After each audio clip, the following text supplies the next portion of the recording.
It is Tuesday the 24th of April 2018. I'm just leaving the Civic Centre.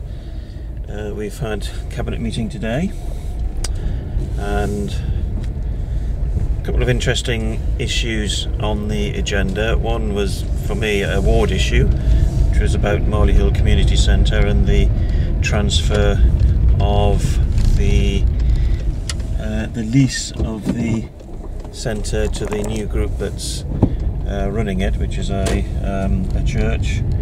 It will stay obviously as a community centre, but this church is putting a lot of effort and money into the community centre, so it's good that it's the formalities of transferring it over have now been agreed. But one of the interesting points about that site is there's a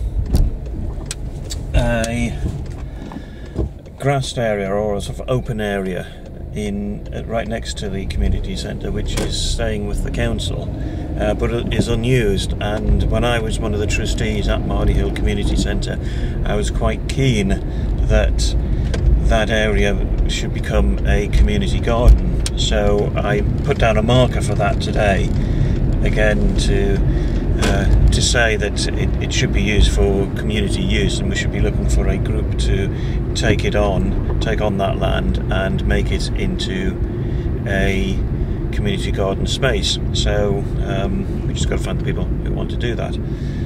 And a second report on the item was about European funding for a particular project that the council has about developing the economy, and it is based entirely on European funding, that's EU funding, which takes it up to 2022, which is 3 years after we've left the EU and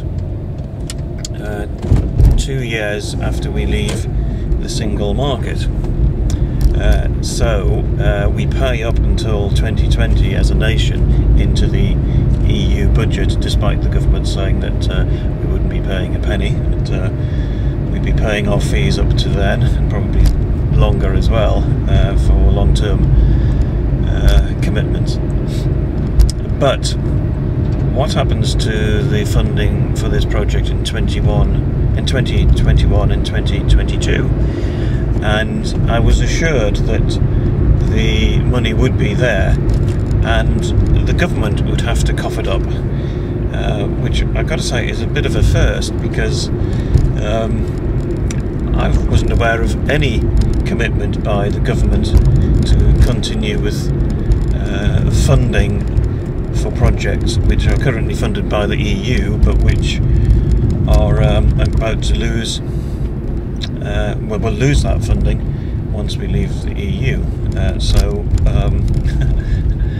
if the government's going to cough up the money for this Gateshead project, then well, I'll believe it when it happens.